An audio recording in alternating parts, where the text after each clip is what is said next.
नमस्कार साथियों, आप सभी का इन टॉक पे स्वागत है। मैं हूं शशिकांत कुमार। इस वक्त 2024 का चुनाव नज़दीक है। विपक्ष और सत्ता पक्ष के बीच संघर्ष तेजी से बढ़ रहा है।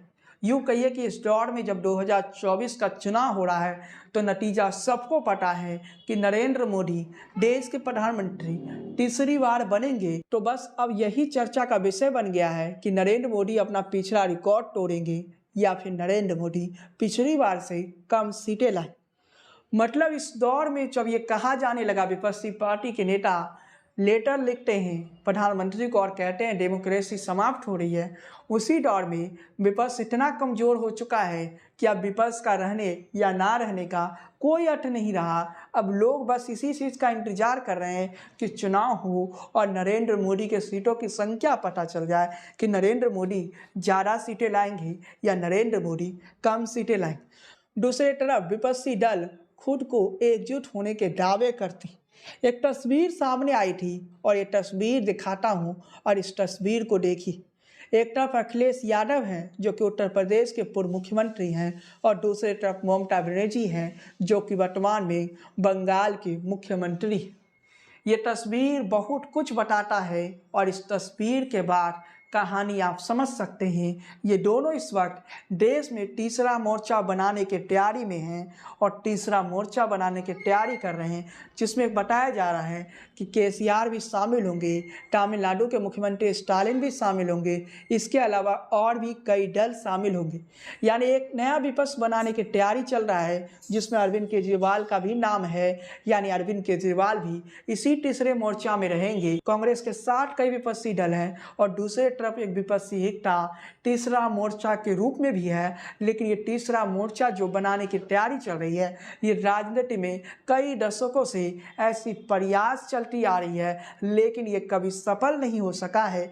यूँ कहिए कि ममता बनर्जी ने बंगाल में नरेंद्र मोदी को ग्रीन सिग्नल दे दिया है कि आइए बंगाल को जीत कर चले जाइए। इसके अलावा अखिलेश यादव ने भी उत्तर प्रदेश में शायद नरेंद्र मोदी के लिए कोई मुसीबत बनने वाले भी नहीं थे।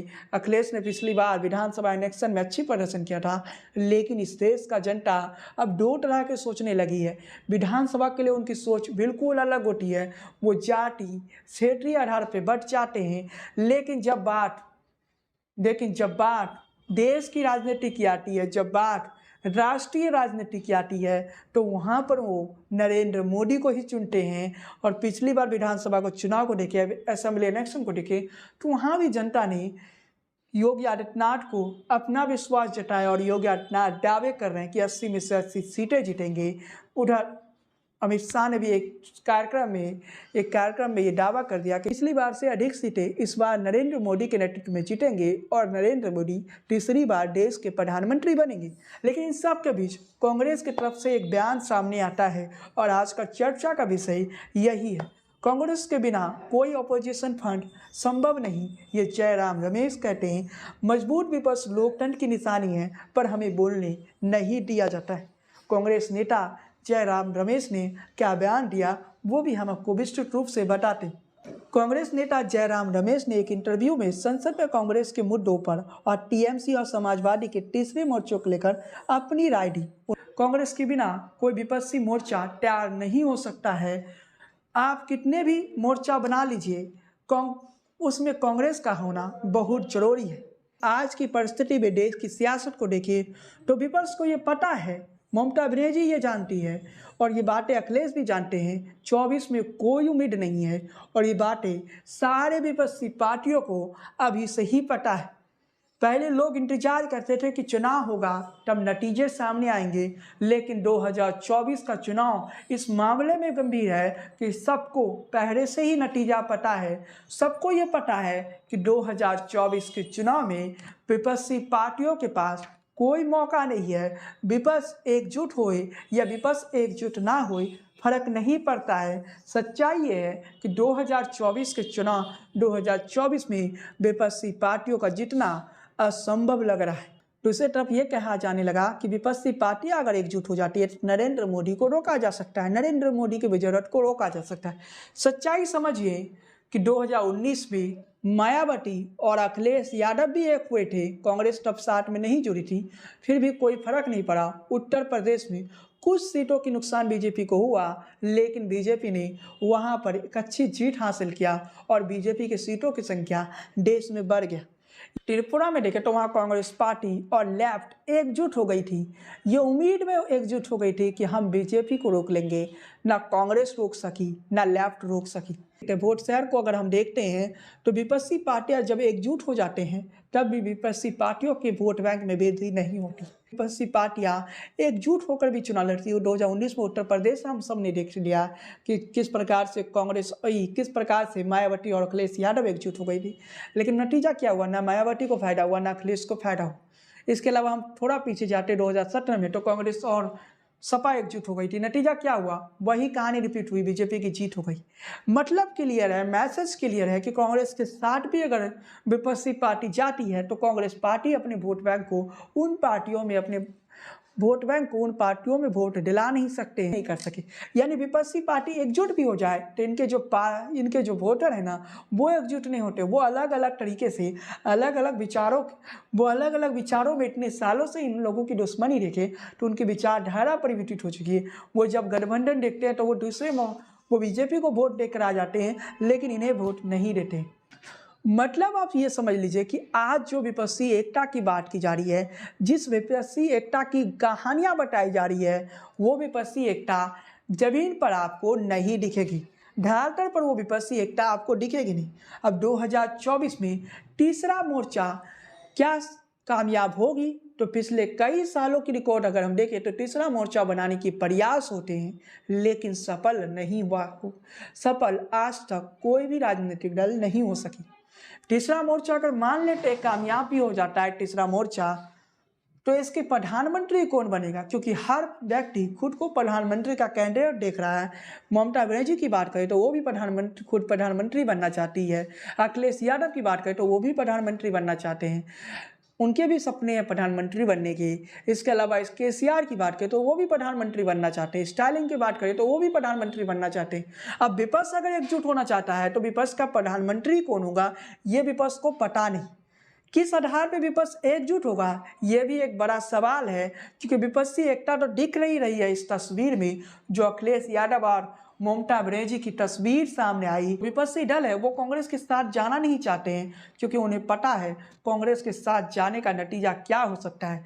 2017 में अखिलेश यादव देख चुके हैं और 2020 में तेजस्वी यादव देख चुके हैं। तेजस्वी यादव और आरजेडी ये मानती है कि 2020 में अगर वो कांग्रेस को ज़्यादा सीटें नहीं दिए होते तो शायद कहानी कुछ और होता और उस वक्त तेजस्वी यादव बिहार के मुख्यमंत्री भी हो सकते थे। विपक्षी एकता की बात तो की जाती है, लेकिन विपक्ष एकजुट होता कहाँ दिख रहा है? नरेंद्र मोदी की इस दौर में विपक्ष ईडी, सीबीआई, आईटी का ही बात करता रह गया और नरेंद्र मोदी 2024 का प्लान भी बना लिए। नरेंद्र मोदी का इस बार का प्लान दक्षिण विजय है और नरेंद्र मोदी दक्षिण के राज्यों में जीतना चाहते हैं। लेकिन दूसरी ओर देखें तो नरेंद्र मोदी को दक्षिण विजय में असेंबली इलेक्शन में नुकसान हो सकता है। कर्नाटक का जो चुनाव है ना उस चुनाव में नरेंद्र मोदी को नुकसान होगा। कर्नाटक के चुनाव की परिस्थिति अगर आज के दौर में मैं विश्लेषण कर दूं तो आपको बता देता हूं, इस बार जब कर्नाटक का चुनाव होगा तो वहां किसी को भी बहुमत नहीं मिलेगा। कर्नाटक में जेडीएस कहीं ना कहीं किंग मेकर बनेगा और जेडीएस के पास इतनी सीटें आ जाएगा कि जेडीएस सिधर जाएगा, उसकी सरकार बन जाएगी। और जेडीएस किसके तरफ जाएगा तो ये भी सबको पता है कि वो कांग्रेस की तरफ जाएगा। मतलब कांग्रेस की सरकार बनने की संभावना दिख रही है। लेकिन ये भी समझ लीजिए कि अमित शाह के दौर में क्या पता जेडीएस जो बीजेपी के खिलाफ है वो बीजेपी के साथ भी जाके सरकार बना ले। यानी वर्तमान दौर में देखें कर्नाटक की राजनीति को असेंबली इलेक्शन भी कर्नाटक में किसी को बहुमत नहीं मिलेगा। लेकिन कर्नाटक पर हम विश्लेषण लेके आएंगे, लेकिन आज हमने आपको शॉर्ट में बताने के प्रयास की कर्नाटक की परिस्थिति क्या हो। लेकिन जब कर्नाटका में आप लोकसभा इलेक्शन में जाइएगा तो कर्नाटका की कहानी उलट होगी। लोकसभा इलेक्शन में बीजेपी को कर्नाटका से भी सीटें मिलेगी, तेलंगाना से भी सीटें मिलेगी, तेलंगाना से तो असेंबली इलेक्शन में भी सीटें बीजेपी को मिलेगी। मतलब क्लियर है कि दक्षिण के राज्यों से बीजेपी विजय रथ की ओर बढ़ेगी। बीजेपी का प्लान दक्षिण विजय का है, जिसमें केरला जीतने का है, तमिलनाडु जीतने का है, यानी दक्षिण के सारे राज्यों में बीजेपी जीतना चाहती है। उस पर भी हम विश्लेषण लेके आएंगे। दक्षिण के राज्यों पर कई बार हम कह चुके कि दक्षिण के राज्यों पर भी जो विश्लेषण लेके आएंगे, वहाँ की परिस्थिति में बीजेपी किस प्रकार से खुद को स्टेबल करता है, उन सारे विषयों पर हम वीडियो विश्लेषण लेके आएंगे। लेकिन वीडियो विश्लेषण लेकर नहीं आ पाते, इसके लिए हम क्षमा चाहते हैं। लेकिन आगे आने वाले दिनों में दक्षिण के राज्यों में बीजेपी की क्या रणनीति है, उस पर हम वीडियो विश्लेषण लेके आएंगे। तो आज हम बात करते हैं जयराम रमेश, जो कि कांग्रेस के नेता है। वो कह रहे हैं कि ओपोजिशन को बोलने नहीं दिया जाता है, डेमोक्रेसी कैसे बचेगी। ये बातें कांग्रेस शिकायत कर रही है। राहुल गांधी ने भी कह दिया विदेश की धरती पर जाके, जो कि उन्होंने गलत किया। उन्हें अगर कुछ कहना भी था, राहुल गांधी को कुछ कहना था, तो वो भारत में भी कह सकते थे, लेकिन विदेश की धरती पर जाके कहना उचित नहीं था। लेकिन इस वक्त कांग्रेस ये कह रहा है कि संसद में उन्हें बोलने नहीं दिया जाता। वो अडानी मामले में जांच की भी मांग कर रहे हैं। तस्वीर देखिए, एक बार फिर से मैं आपको दिखा रहा हूँ, और इस तस्वीर से छिपी है भारत की आगे की राजनीति। पश्चिम बंगाल के सीएम ममता बनर्जी और समाजवादी पार्टी के राष्ट्रीय अध्यक्ष अखिलेश यादव की ये तस्वीर है। ये तस्वीर बता रही है कि ये दोनों कांग्रेस से दूरी बनाने का फैसला किया और कांग्रेस से ये दोनों दूरी बना के रखना चाहते हैं, क्योंकि इन दोनों को पता है कि इन दोनों अगर कांग्रेस के साथ भी होते हैं तो इन्हें फ़ायदा नहीं होगा। और पश्चिम बंगाल की लोकसभा सीटों की बात करें, लोकसभा चुनाव की गणितों की बात करें, पश्चिम बंगाल की लोकसभा सीटों की बात करें तो वहाँ पर 42 सीटें हैं लोकसभा के, और उत्तर प्रदेश की सीटों की संख्या कुल 80 है। दोनों सीटों को अगर हम मिला देते हैं तो कुल मिलाकर 122 लोकसभा सीटें हो जाती हैं। और इस मामले में 122 लोकसभा सीटें, आपको ये बता दें कि 122 लोकसभा सीटें बहुत महत्वपूर्ण हो जाती हैं। और इन 122 लोकसभा सीटों में भी अगर ये लोग 70 या 80 सीटें भी जीतने में सफल हो जाते हैं तो कहीं ना कहीं बीजेपी को बड़ा नुकसान कर सकते हैं। लेकिन सच्चाई यही है कि ममता बनर्जी कांग्रेस से बगावत के सूर है, अखिलेश यादव कांग्रेस के साथ जाना नहीं चाहते, और इन दोनों को भी मालूम है सच्चाई, क्योंकि कांग्रेस के साथ लेफ्ट गई त्रिपुरा में कोई फायदा नहीं हुआ, वहाँ से लेफ्ट की राजनीति ही समाप्त कर दिया गया। यानी कांग्रेस लेफ्ट साथ में आकर भी उनके वोट बैंक एक दूसरे में नहीं गया। वही कहानी अगर ये लोग कांग्रेस को ले भी लेते हैं तो बंगाल में भी वही कहानी रिपीट होगी, और उत्तर प्रदेश में भी वही कहानी रिपीट होगी। पिछली बार की अगर सीटों की संख्या देखें तो बंगाल में टीएमसी को 22 सीटें मिली थी और बीजेपी को 18 सीटें मिली। उस वक्त के जो राजनीतिक विश्लेषक थे वो ये समझ रहे थे कि अब कहानी ये हो चुकी है कि बंगाल में ममता बनर्जी की सरकार जाने वाली है। कांग्रेस को बंगाल में पिछली बार 2 सीटें मिली थी। लेकिन एक और बात मैं कहना चाहता हूँ कि जनता का मूड अब 2 तरह की हो चुकी। वो लोकसभा चुनाव में नरेंद्र मोदी के नाम पर वोट करते हैं, लेकिन जब असेंबली इलेक्शन आता है तो वो स्थानीय मुद्दों पर वोट करते हैं। इसलिए आपको देखने को मिला कि लोकसभा इलेक्शन में बंगाल में ममता बनर्जी के खिलाफ बीजेपी को एक बड़ी कामयाबी मिली, लेकिन जब असेंबली इलेक्शन आया तो कहानी उलट हो चुकी थी और सारे राजनीतिक पंडित गलत हो गए थे। लेकिन आगे हम बढ़ाते हैं। आपको 19 के नतीजों को बात किया जाए तो 2014 में मोदी सरकार को बंगाल में कोई बड़ा कामयाबी नहीं मिला था, लेकिन 2019 में मिला। नरेंद्र मोदी को बंगाल में 2019 में जो कामयाबी मिली वो कामयाबी अच्छी थी, लेकिन उसके बाद नरेंद्र मोदी के पार्टी को कई लोग छोड़ के भी चले गए। ये अलग बात है कि बंगाल की पॉलिटिक्स में वर्तमान दौर में देखें तो ममता बनर्जी भारी पड़ रही है असेंबली इलेक्शन के नतीजे आने के बाद। लेकिन कहानी फिर पलट सकती है, फिर कहानी उसी और जा सकती है कि नरेंद्र मोदी को फ़ायदा हो जाए। 2014 की बात किया जाए तो 2014 में टीएमसी के जो सीटों की संख्या थी वो 34 सीटें थी, और 2014 की बात करें तो कांग्रेस को 4 सीटें मिली थी, सीपीएम को 2 सीटें मिली थी। लेकिन 2019 में पूरी कहानी पलट गई और बीजेपी वहां पर 18 सीटें जीत गई। बीजेपी को याद करिए कि 2014 में 0 सीटें मिली थी, लेकिन 2009 की बात किया जाए तो टीएमसी को 19 सीटें, सीपीएम को 9 सीटें और इंडियन नेशनल कांग्रेस को 6 सीटें मिली थी। अदर्स को सुन लें, इस वक्त तक बीजेपी की बंगाल में कोई वजूद तक नहीं था, लेकिन 2019 में बंगाल की पॉलिटिक्स में एक बड़ा परिवर्तन देखने को मिला। बंगाल की राजनीति में एक बड़ा परिवर्तन देखने को मिला और उस परिवर्तन के कारण ही बीजेपी बंगाल में मजबूत हो गई। लेकिन कहानी पलटी उसके बाद, जब 2021 में यानी उसके 2 साल के बाद विधानसभा चुनाव हुई यानी असेंबली इलेक्शन हुआ, उस वक्त बीजेपी वहां पर कमजोर पड़ गई। लेकिन बीजेपी उस वक्त विपक्षी दल का दर्जा तो ले ही लिया। 19 की सीटों की संख्या उत्तर प्रदेश की देखे, बंगाल की तो आपने देख लिया, उत्तर प्रदेश की देखे तो बीजेपी 78 सीटों पर चुनाव लड़ी, जिसमें बीजेपी को 62 सीटों पर कामयाबी मिली।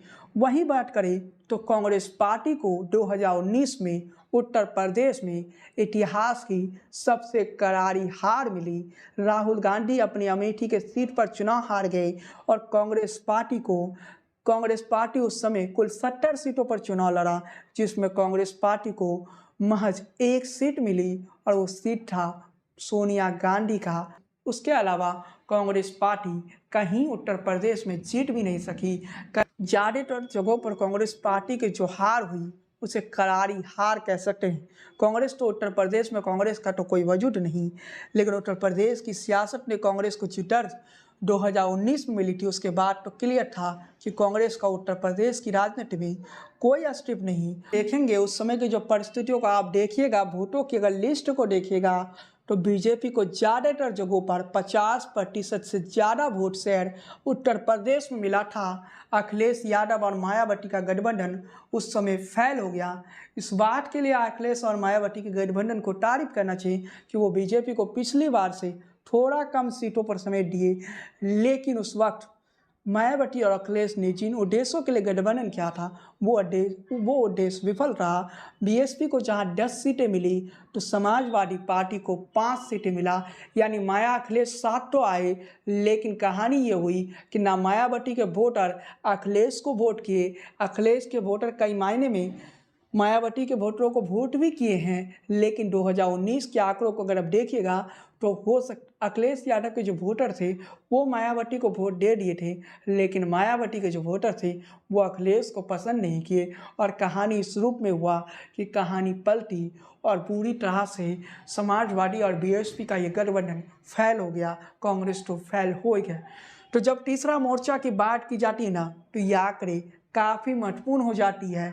इसके अलावा एक और आंकड़ा है जो मैं आपको बता देता हूँ। ये आंकड़ा आप स्क्रीन पर देखिए, 56.01% वोट बीजेपी को मिली थी और बीजेपी के मुकाबले कांग्रेस को कितना मिला, तो इंडियन नेशनल कांग्रेस पार्टी को 9.61% वोट पूरे देश भर में मिला। कांग्रेस दावे करती है कि वो राष्ट्रीय पार्टी एकमात्र पार्टी है जो बीजेपी को हरा सकती है, लेकिन कांग्रेस खुद की प्रदर्शन 2019 का देखें, कांग्रेस खुद का प्रदर्शन 2014 का देखें तो समझ में आता है कि कांग्रेस की वजूद शायद इस देश में अब नहीं है।